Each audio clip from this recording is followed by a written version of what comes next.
aujourd'hui pour la deuxième partie des lectures que j'ai pu effectuer depuis très longtemps.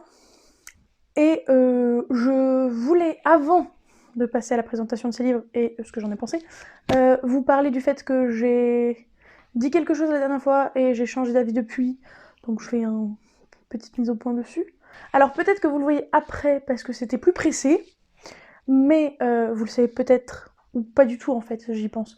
Je suis l'une des membres du jury du PLIB, ce qui implique que je suis obligée de lire les 5 livres finalistes et que je dois vous les chroniquer avant le résultat tout simplement, sans vous donner mes préférences, je crois, il me semble. Je sais plus si c'est dans les obligations ou dans les interdictions plutôt que de ne pas vous dire dans quel ordre on les a classés. Toujours est-il que le truc c'est que je pourrais les glisser dans des updates normaux, mais je trouve ça mieux, enfin je suis partie pour en tout cas, vous faire un update où il y a tous les bouquins dedans. Après voilà, j'aurais de moins bons souvenirs de certains que d'autres du coup, puisqu'il y en a 2 que j'ai déjà lus, je suis en train d'en lire un 3ème, il y en a un dernier qui est actuellement dans ma palle et l'autre il est même pas acheté. Donc vous voyez qu'ils sont à différents stades. Quand j'aurai lu ces 5 bouquins, je vous ferai la vidéo. Et de toute façon, elle sortira avant... C'est quoi? Je crois que c'est en septembre qu'il faut qu'on vote. Donc de toute façon, ça sera sorti avant septembre, c'est sûr. Et c'est pour ça que je vous dis, peut-être vous l'avez déjà vu, parce que je suis tellement la bourre sur le reste que si ça se trouve, je prioriserai de filmer et de poster cette vidéo avant toutes les autres qui attendent patiemment d'être montées et postées. Yes. Bref, je refais un topo rapide. C'est des lectures qui, pour certaines, datent de plus de 6 mois. Donc, soyez pas surpris si je sais pas vous en parler. Vous êtes peut-être surpris qu'il y ait si peu de lectures au final en 6 mois, surtout en roman. Parce que finalement, manga et BD, j'en ai plutôt bien mangé, mais roman pas trop. C'est pour la simple et bonne raison que j'ai eu beaucoup de mal à lire depuis que j'ai déménagé. Parce qu'il y avait tellement de trucs à faire, hormis la lecture, que j'ai pas trop eu le temps plus que ça. Enfin bref, ça fait quand même toujours trop de livres, puisque là, je me retrouve à vous présenter des trucs. Vous le voyez pas, mais la pile de bouquins va de mes genoux jusqu'à ma poitrine, quoi. Ça fait quand même pas mal de bouquins. Bref, sans plus tarder, c'est parti. Premier bouquin que je vous présente, il s'agit de À un cheveu, de Lise Sivan. Je sais pas si elle est française ou pas, en fait, donc ça change un peu tout. Anyway, aux éditions Castelmore. Ce livre fait partie de la désormais plutôt longue liste de livres que j'ai achetés à cause ou grâce de Piketty Bookin, encore une fois. Et donc il s'agit d'un garçon de 16 ou 17 ans, un truc du genre, qui est au lycée en tout cas, et qui se fait charrier parce qu'en fait il a un problème capillaire, je sais pas si c'est une maladie ou pas, j'ai oublié. Et du coup il est chauve ou quasi chauve, en tout cas il a pas un poil sur le caillou. Et ça lui cause des soucis quoi. Jusqu'au jour où sa cousine va lui conseiller de mettre une perruque. Et au début il va être en mode non mais je vais pas mettre une perruque. Puis au lycée ils vont encore plus me charrier si je mets une perruque. Et en fait il finit par vachement bien l'apprécier. Et comme il est toujours d'accord avec lui-même que venir au lycée avec une perruque ça passe pas, il va se créer une double personnalité, un second personnage qu'il va utiliser uniquement du coup les week-ends avec cette perruque. Et c'était super sympa. Pour le coup, je l'ai lu il y a un moment parce que, cherchez pas plus loin. Je l'ai lu il y a un moment, mais c'est pas pour autant que je ne l'ai pas kiffé et que je ne me rappelle pas surtout. Là, ce coup-ci, je me rappelle très bien même. Il m'a vraiment beaucoup plu. Il aurait dû se lire très vite. Avec mon contexte particulier, il ne s'est pas lu très vite, mais il se lit très vite pour les gens qui n'ont rien à côté de particulièrement prenant. Il est super. Moi, j'ai adoré parce qu'il parlait de plein de choses dont on ne parle pas dans les autres bouquins. Déjà, on suit un gros geek, et c'est pas juste un geek, tu vois. On vous dit pas juste, ouais, il aime LOL et puis il joue à LOL. Ouah, c'est un gros geek. Non, c'est un gros geek et on le suit dans ses geekeries. Qu'est-ce qui se passe dans son jeu? Bon, ça prend pas une part incroyable, c'est plus l'aspect, il a une team et il bosse. Il joue tout le temps avec ces gens-là et du coup il discute avec et voilà. C'est plus cet aspect-là qui est mis en avant. Mais on parle aussi de l'aspect geek de la chose et j'ai trouvé ça une très bonne idée et trop cool, voyez-vous. Donc il y a l'aspect geek, il y a l'aspect les cheveux, c'est super intéressant la manière dont c'est traité, dont ils en parlent et tout machin. Et il y a d'autres trucs, mais j'ai pas envie de vous en parler. Mais je vous jure, je me rappelle, c'est juste j'ai pas envie de vous en parler. Dans le sens, ça vous spoilerait, hein, pas dans le sens j'ai pas envie de vous parler d'un truc. Et voilà, c'était vachement bien, c'était vachement cool. Et je le conseille très vivement à ceux qui lisent des contemporains et qui ont envie de contemporains qui changent un peu, pas juste les contemporains habituels, quoi. Bref, super lecture. La lecture d'après est plutôt un flop, et vous allez être d'autant plus surpris quand vous verrez qui est l'auteur, ou plutôt l'autrice, puisqu'il s'agit de À première vue de Colleen Hoover, qui en anglais s'appelle Without Merit, ce que je trouve beaucoup plus justifié, mais c'est pas grave. Il a été publié chez Hugo Roman, dans une collection que je n'ai pas sous la main, peut-être New Adulte, probable, bon je sais pas. Honnêtement, je me rappelle même pas. Je me rappelle juste qu'il était très bizarre. Enfin, je vais peut-être quand même relire derrière pour vous donner le pitch, mais bon. Ouais, j'ai relu le résumé. Même le résumé, enfin, maintenant que j'ai lu le bouquin, je lis le résumé, je fais... Ça n'aurait pas été un Colleen Hoover, je ne t'aurais jamais acheté. Jamais. En gros, c'est une meuf qui est vraiment très chelou, et elle fait plein de trucs bizarres, sa famille, elle est bizarre, parce que genre... Sa mère a eu une maladie grave, du coup son père pendant ce temps-là l'a trompé avec une autre meuf. Depuis il s'est marié avec l'autre meuf, mais sa mère à elle, donc l'ex-femme de son père, habite toujours au sous-sol. Et elle ne sort pas de sa chambre. Bref, c'est très très curieux. Et le pitch de base c'est... alors c'est pas dit derrière, mais moi je trouve que je vois pas en quoi c'est gênant de le dire. Donc si vous voulez pas entendre, allez plus tard dans la vidéo, quand vous verrez que j'aurai un autre livre à la main si vous voulez. Mais en gros le truc c'est que elle est dans un magasin en train de chercher à s'acheter un truc quand il y a un gars qui discute avec et tout et qui lui roule une méga galoche. Et en fait, s'il lui roule une méga galoche parce qu'il la prenait pour sa sœur jumelle. Et du coup elle va un peu être amoureuse et elle est en mode mais je peux pas tomber amoureuse parce que hein, et bah c'est le copain de ma sœur. Et tout est détraqué en fait. La meuf est détraquée, l'histoire est détraquée, tous les personnages sont détraqués, ça ne va pas du tout. Enfin, non. Non. Juste non. De base, en fait, à la sortie de ce bouquin, j'étais en mode ouais. Mais alors là, je suis vraiment en mode non, en fait. C'est le premier Colleen Hoover qui ne passe pas du tout avec moi, ce qui est surprenant, n'est-ce pas? Et j'aurais préféré que ce soit un que Laurine possède, mais tant pis. Il est à moi celui-là. Ça se trouve, je lui donnerai, hein, si elle l'aime bien peut-être. Mais je l'ai pas aimé du tout. Vraiment, ça l'a pas fait du tout. Je saurais même pas. En fait, souvent, des fois, j'essaye de trouver des points positifs pour essayer de vous le vendre, en mode bah, si vous voulez, peut-être que vous, ça vous plaît, ou peut-être que moi, ce qui m'a dérangé, vous dérangera pas. Mais en fait, là, j'y arriverai pas. Et je vais pas essayer de le faire parce que je vois pas l'intérêt. Voilà, je l'ai pas aimé. Allez regarder d'autres avis. Si les autres avis sont d'accord avec moi, fuyez. Si je vous dis hein, que le prochain livre, il a été conseillé par une booktubeuse, vous avez deviné qui c'est? Ouais, encore Pikiti Bookie. Je sais pas pourquoi j'ai pris cette voie-là, je suis désolée. C'est pas contre Steph, hein, nullement. Ce livre s'appelle donc Le ruban rouge de Lucy Adlington aux éditions PKJ. Alors, déjà, vous l'aurez peut-être deviné à la couverture. Peut-être si je le mets comme ça vous aide, je ne sais pas. Qu'il s'agit de Seconde Guerre mondiale. Yes, vous êtes très fort, dis donc. Si vous l'avez pas deviné, c'est pas grave, honnêtement, je l'aurais pas deviné non plus, je n'ai pas fait gaffe. Et donc, on va suivre une jeune fille, une ado, je sais plus quel âge elle a, mais voilà, qui est prise malheureusement dans les camps de concentration, jusqu'au jour où elle va réussir à se faire accepter comme couturière, parce qu'en fait son but dans la vie, c'est d'être couturière, au-delà de la Seconde Guerre mondiale, hein, c'est pas qu'elle en a rien à faire, mais voilà. Et donc, elle va tout faire pour rentrer dans ce... Alors, salon de couture, je sais plus, ça doit pas s'appeler salon de couture, mais en gros, il y a des prisonnières qui font de la couture et qui, du coup, ont des conditions de vie un peu moins foireuses, et elle va essayer à tout prix d'en faire partie, non pas parce qu'elle veut des conditions moins foireuses, mais parce que la couture, c'est sa vie. Et pareil, ce livre-là n'a pas fait une marque incroyable dans mon cerveau, dans le sens où je vais pas pouvoir me rappeler de toute l'histoire. Je me rappelle du début, de la fin, plus trop du milieu, je vous avoue. Certains éléments ponctuels comme ça, ce qui est déjà plutôt pas mal pour ma mémoire passoire, mais pas tout. En tout cas, ce que je peux vous dire, c'est que c'est une bête de lecture parce que, déjà, Pikiti est très forte parce que je déteste l'histoire. Je déteste moins l'histoire qu'avant, mais je n'aime pas l'histoire, on va dire ça comme ça.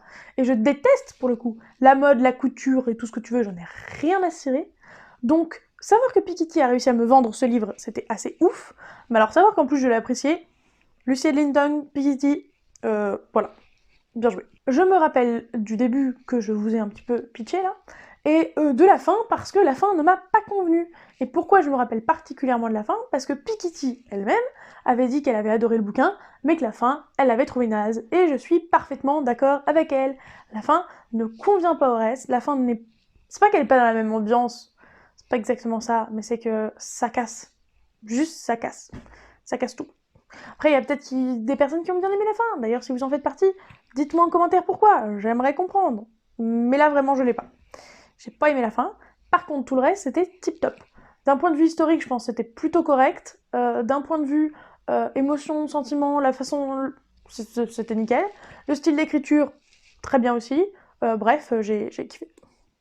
J'ai kiffé. Et si vous êtes comme moi, à ne pas aimer l'histoire, à détester la couture, peut-être essayer un peu quand même. Jeter un coup d'œil en bibliothèque, je sais pas si long, en librairie ou je sais pas, jeter un coup d'œil, demander les avis de quelqu'un d'autre. Mais en tout cas, moi je l'ai trouvé top, alors que de base, je suis pas préposée pour aimer ce genre de sujet. Donc peut-être, sait-on jamais.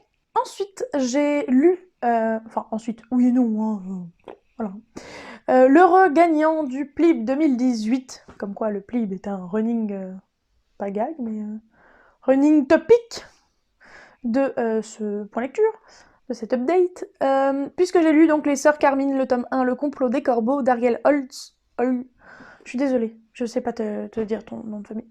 Holtzl. Voilà. Aux éditions Naos. Ce livre, je l'ai eu parce que j'ai participé au projet Ulule, et donc c'était ce que j'avais demandé, Les Sœurs Carmine. J'ai lu donc ce premier tome. Je me rappelle carrément de l'univers, les personnages sont dingues, l'univers est très spécial, mais je me rappelle plus des événements. En tout cas, le pitch de base est le suivant. On va suivre Carmine, qui est donc la cadette. Je crois que c'est la cadette de la famille, donc ce sont 3 sœurs, qui sont orphelines, je crois, qui essayent de survivre difficilement dans un monde très sombre, très obscur, très ténébreux, tout ce que vous voulez, alors qu'elles n'ont pas un rond. Donc, elle est cambrioleuse, et ces 2 sœurs, je sais plus ce qu'elles font, mais peu importe, mais c'est elle en gros qui ramène la plupart de l'argent à la maison, enfin, du vol d'argent. Et j'ai pas envie de vous en dire plus, non seulement parce que je me rappelle pas très très bien, mais en plus parce que je vois pas l'intérêt. C'est-à-dire que je préfère vous vendre le bouquin en vous disant que il est gagnant d'un prix quand même, d'un prix Booktuber, donc vous avez déjà dû entendre parler de ce livre quelque part, à moins que vous ne suiviez que moi. Et dans ces cas-là, merci beaucoup, merci. Enfin, que nous, pardon, excusez-moi, que nous, je suis passée. Tout ça pour dire que, du coup, il a été élu. En plus, je vais vous en dépeindre un beau portrait, donc à partir de là, franchement, voilà. Donc ce livre était très bon, les retournements de situation, même si je ne me rappelle plus, lol, étaient très bons aussi, je me rappelle ça. Les personnages sont parfaitement, magnifiquement atypiques, et en plus, je sais que dans chaque bouquin, on suit un personnage différent. Et que dans le suivant, on suit l'insupportable grande sœur, du doux prénom de Mérivert, je crois, et elle est affreuse, elle est juste affreuse. Et apparemment, dans le tome 2, on adore la détester, ou on déteste l'adorer, ou un truc du genre, vous voyez. Et du coup, j'ai hâte de lire la suite, parce que celle-là était trop cool. Enfin, ce tome-là était très cool, mais j'ai hâte de lire la suite aussi. Et particulièrement le dernier tome, qui est avec la plus jeune, qui est complètement givrée, parce que, alors je sais pas du coup si c'est vrai, hein, mais elle voit sa peluche, enfin, sa peluche est un petit peu comme le démon sur nos épaules, vous voyez. Il est parfaitement l'image, je pense. L'ange, le démon, voilà. Et bah, elle a une poupée qui est son démon, et constamment, et qui lui dit de faire des trucs horribles. Et du coup, c'est très rigolo. Et en même temps, c'est glauque et c'est sombre.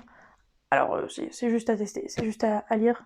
C'est très particulier comme livre, et c'est pour ça que je galère à vous l'expliquer, mais en tout cas, c'est très très bien. Et c'est une bonne idée que d'aller le lire. Bon alors, j'ai remarqué quand même que je vous regardais vachement de travers, mais si je vous regarde en face, en fait, vous avez carrément le reflet de la fenêtre qui est derrière vous. Donc, c'est pas terrible. Donc, je regarde un peu de travers. Je m'excuse, c'était le petit aparté. Ensuite, donc, je vous présente le seul format poche de cet update. On s'en fout, mais je vous le présente quand même. Il s'agit donc de Marche ou crève de Stephen King, alias Richard Bachman, puisque de base, il n'était pas écrit sous le nom de Stephen King. Donc, aux éditions du livre de poche. C'est une sorte de battle royale de la marche. Lol. En fait, tout est dans le titre, n'est-ce pas? Marche ou crève. Donc en fait, ce sont, je crois, 100 lycéens, sans ado en tout cas, je sais plus s'ils sont lycéens, mais sans ado. Sans ado, avec un Z. Sans ado, pardon, qui donc font une marche. Et la marche, en fait, va leur permettre, s'ils sont le grand gagnant, de gagner je sais plus combien d'argent. Ouais, peu importe le nom, la thune en fait. Je crois qu'ils gagnent de la thune à la fin. Sauf qu'il y a plusieurs règles un peu chiantes, comme qui dirait. Règle numéro 1, on n'a pas le droit de s'arrêter de marcher, n'est-ce pas? Donc c'est pas une question de distance, c'est une question de durée. Puisqu'en fait, il faut marcher jusqu'à ce qu'il ne reste plus qu'une personne qui marche. Et on n'a pas le droit de s'arrêter plus de 3 fois. Sinon, on te bute! Yes! Sponsorisé par le bien-être. Bref, donc voilà. En gros, c'est qui marchera le plus longtemps. Et assez vite en plus, parce que si vous marchez à moins de 6 km/h, vous vous faites dézinguer la tronche. Enfin, ça compte comme un arrêt, c'est pareil. Du coup, vous vous doutez bien que tout truc un peu débile, usuellement, c'est horrible. Du style, une, un petit caillou dans la chaussure. Quand on marche sur des centaines de kilomètres, ça fait mal. Bon, alors c'est peut-être plus des centaines de kilomètres, j'ai plus les mesures en tête. Vous voyez l'idée? Une petite cloque qui commence à se former. Votre lacet qui se défait tout bêtement. Bref, et là je suis juste dans l'air des pieds, voyez-vous, mais il y a plein de trucs partout. Le soleil qui tape, le soleil dans la gueule, la chaleur, la soif, c'est sympa. Puis il y a vraiment un gros aspect psychologique, émotion. Enfin, à partir du moment où tu es en train de marcher en même temps que 100 gars et tu les regardes et tu sais, soit c'est moi qui meurs, soit c'est vous tous. Yes, bonne ambiance. Puis forcément, tu t'y fais des copains. Bah ouais, évidemment. Enfin, psychologiquement, c'est pas facile et en même temps, je me rappelle que ça m'avait pas fait ressentir des émotions de dingue. C'est là en parlant que je réalise en fait la chose. Alors pourtant, je l'ai lu avant de déménager, donc il y a vraiment longtemps. Et ce bouquin est génial. Voilà, ce bouquin est génial. On reste du point de vue d'un seul et même personnage, du doux prénom de Garati, mais je crois que c'est son nom de famille, mais tout le monde l'appelle Garati, mais peu importe. Et c'est dingue. Ce bouquin est complètement dingue. Il se fait plein de potes en fait, et au fur et à mesure, bah, il a de la compassion pour eux, forcément. Et il est en mode, ah non, mais ça fait 2 fois que lui s'arrête. Ça veut dire que pendant 1 heure, je crois que pour annuler un arrêt, il faut marcher pendant 1 heure. Pendant 1 heure, il a pas intérêt à s'arrêter, sinon il clams. Oh non. Enfin, vous voyez. Et du coup, il voit les gens clamser les uns après les autres. Il est en mode, euh, euh. Donc je ne vous dis évidemment pas qui finit par gagner, sinon c'est trop beau. Je vous parlerai juste brièvement de la fin. La fin, sur le moment, j'étais en mode, ouais, non. Et en même temps, j'étais en mode, c'est tellement logique. Je vois pas comment ça aurait pu finir autrement en fait. Je suis pas autrice, et encore moins Stephen King, mais je ne vois pas comment ça aurait pu finir autrement. Vraiment. C'était la meilleure fin possible. Si vous voulez plus de détails sur ce bouquin d'un point de vue historique, genre d'où ça a été inspiré, vous savez, les compétitions de danse, là où il fallait pas s'arrêter de danser ou je sais pas quoi là, j'ai pas le nom en tête. Allez voir la vidéo de Lemon June qui parle du même livre parce que c'était elle qui m'avait donné envie, il y a longtemps, à l'époque, de lire ce livre qui donc s'est avéré très très bon. Et est-ce que c'est tout ce que j'avais à dire? Non, non. Je voudrais rajouter que d'habitude, Stephen King, j'y vais avec des pincettes parce que j'en ai pas lu beaucoup, mais le peu que j'ai lu, soit ils sont petits et je les aime bien, soit ils sont gros et il y a tellement de descriptions que ça me saoule. Et j'avais peur que ce soit le cas. Parce que, mine de rien, s'il marche beaucoup, il y a beaucoup de paysages. Puis s'il y a 100 participants, il est bien capable de nous décrire les 99 autres. Vous voyez? Et encore, ça c'est s'il décrit pas son personnage principal. Mais il était pas si épais que ça. Je sais pas si on s'en rend vraiment compte. Un peu moins de 400 pages. Donc, monsieur n'a pas trop pris le temps de faire des descriptions à rallonge. Je dis bien à rallonge parce qu'il en a probablement fait, mais comme les descriptions usuellement ne me gênent pas, bah les descriptions devaient être de taille correcte et ne m'ont donc pas dérangé. Ce bouquin était très sympathique et je le conseille à toutes les personnes qui aiment bien tout ce qui est un peu Battle Royale, dernière personne à survivre, tous les autres ont crevé, tout ça, tout ça. Hep. Trop bien. Le prochain bouquin de ma pile est le bouquin que je vous recommande le plus dans cette update, sauf que c'est pas drôle, j'ai envie de vous le garder pour la fin. Du coup, je vais plutôt prendre le bouquin que j'ai fini hier. Une lecture fraîche dans ma mémoire, c'est pas beau ça? Je vous présente donc Maudit Cupidon de... Alors, attention, je suis désolée pour vos oreilles, je vais écorcher son nom de famille, mais là, pas le choix. De Lorraine Palfreman, je suppose, j'en sais un peu rien. Aux éditions Hachette Roman. Je l'ai acheté à cause de Piketty. Oui, encore, pardon. Excusez-moi. Voilà. Je suis désolée, c'est de sa faute. Le pitch de base, elle va se faire harceler par une agence matrimoniale qui va absolument vouloir la caser et elle va en avoir ras-le-bol en mode mais j'ai pas souscrit à votre agence foireuse là, je m'en fous, j'ai déjà un copain, qu'est-ce que vous me saoulez? Et on va être en mode en fait il y a un petit souci parce que en fait vous êtes l'âme sœur de Cupidon. Non mais Cupidon, de quoi tu me causes?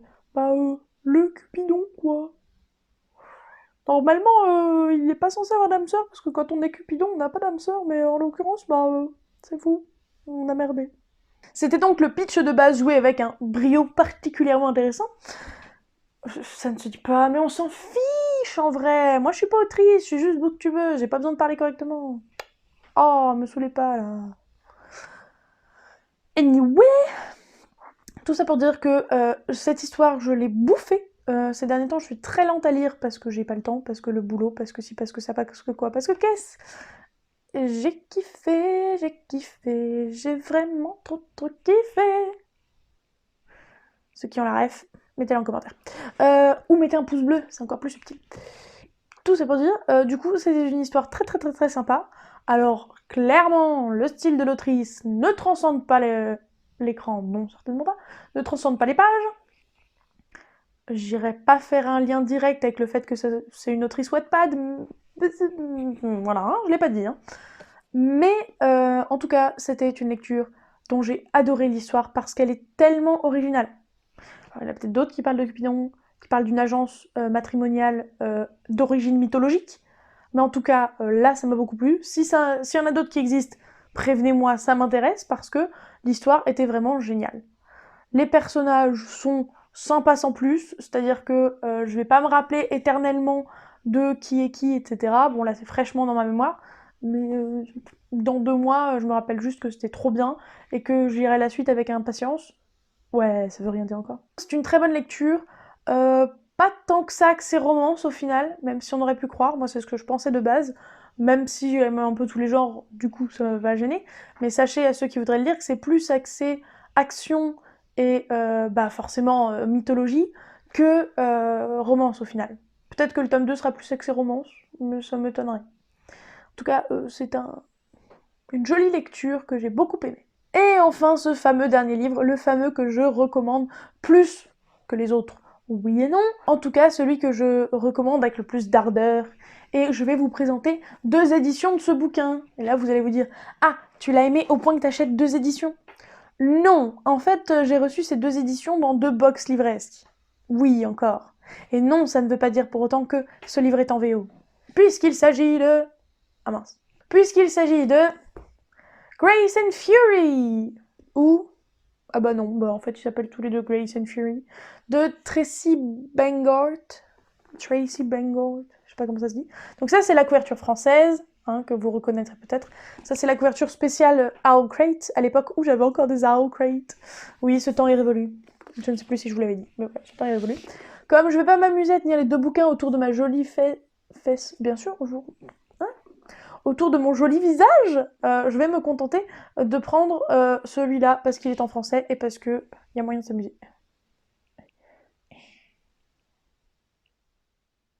Donc, revenons à nos moutons. Pour le pitch de Grace and Fury, pour ceux qui connaissent la sélection, c'est ce que la sélection aurait dû être. Voilà. Ce que la sélection nous vendait de base, plus ou moins. C'est-à-dire que, petit aparté, je repose le livre puisqu'on ne parle pas de celui-là exactement. Dans la sélection, pour moi, il n'y a pas assez de dystopie. Il y a juste l'aspect princesse, blablabla. Le prince sélectionne une princesse. Ouh, j'espère que c'est moi. Alors je dis ça comme ça, mais j'ai adoré. Hein. Ne vous méprenez pas. Dans ma tête, je suis une princesse. Mais je suis Mérida, vous voyez. Et pas... Enfin... Pas parce que Mérida, elle est stylée, juste je suis Mérida, quoi. Les autres, c'est pas... Enfin, non. Eh. Bref. Donc là, c'est ce que la sélection aurait dû être. Ces deux femmes sont sœurs, et l'une des deux était prévue, entre guillemets, pour être l'une des grâces, c'est-à-dire faire partie des femmes, si on peut dire, du prince. Enfin, non, c'est pas si on peut dire, c'est tout court. Et l'autre était sélectionnée pour être sa servante. Leur objectif, c'est de réussir à séduire le prince, puisqu'il ne va pas choisir 12 000 grâces non plus. Et du coup, l'objectif est de rester auprès du prince pour être dans la plus grande des tranquillités et pouvoir avoir tout ce qu'ils veulent en abondance. Sauf que la douille, c'est que les rôles vont s'inverser. Yes. Toute leur vie, on les a préparés à faire ce rôle, sauf que va y avoir une couille dans le potage, et celle qui déteste les grâces et tout le système, qui devait être la servante, si on peut dire, la femme de chambre plutôt, va être prise comme grâce, et l'autre, du coup, ne va pas être prise comme femme de chambre. Ça serait trop beau. Non, elle va être mise en prison. Et puis en plus, c'est une prison à la Hunger Games, hein, vous voyez. C'est pas une prison très sympa. Voilà. Plutôt à la Koh-Lanta ou Survivor, plutôt que Hunger Games, d'ailleurs. Mais donc ça vous fait une idée de la bonne ambiance en prison, c'est pas juste « Oh, je croupis dans un endroit où je peux choper des maladies !» Ça serait tellement mignon. Donc, comme vous l'avez compris, puisque présenté en dernier, il s'agit de ma recommandation principale. Il est trop bien. Il est vraiment, vraiment, vraiment trop bien. Il y a la bonne dose de dystopie, il y a la bonne dose de romance, oui et non, de complot, on va dire, du côté princier. Bref, j'ai sûr kiffé.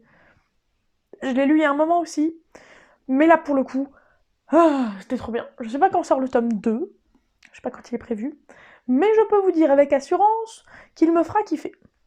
Je ne sais pas si je relirai le tome 1 avant, mais en tout cas, il était trop bien. Et moi, il m'a emporté de fou. Je crois que je l'ai lu très très vite, mais c'était pas encore à la période où j'avais du mal à lire vite, donc je suis pas sûre que ça indique grand chose. En tout cas, c'est vraiment une tuerie. Et vous savez que j'adore dire ça, mais c'était vraiment une tuerie au sens propre comme au sens figuré. J'aime tellement ces livres-là. Pour moi, ça fait partie de ces livres-là qui mélangent plein de genres différents. Donc évidemment, la science-fiction, puisqu'il y a de la dystopie, l'aspect romance, manipulation politique et tout, euh, l'aspect trivial du combat et tout ce que vous voulez, pétons la tronche des gens, l'action, le mystère, bref, c'était vraiment une lecture tip-top. Et comme vous l'aurez compris, je la recommande vivement. Euh, Pas sûr que je la recommande au profil comme Laurine qui n'aime que, ou presque, le contemporain, la romance, etc. Parce qu'il y a pas assez de ce que vous aimez là-dedans. Mais à tous ceux qui sont plutôt SFFF, vous auriez dû le lire avant en fait. Enfin, il est un peu tard pour vous rendre compte que ce livre est trop bien. Puisque je vous publie ça probablement très très tardivement. Hmm, bravo. Tip top. Ouais, tip top c'est mon nouveau truc apparemment. Quoi qu'il en soit, c'est une excellente lecture que je vous recommande vivement. Ce qui nous amène à conclure cette fabuleuse vidéo, puisque c'était donc, vous l'auriez compris, le dernier livre que j'avais à vous présenter. Si vous avez lu l'une de ces lectures et que vous avez fortement envie de m'en parler, vous êtes les bienvenus dans les commentaires.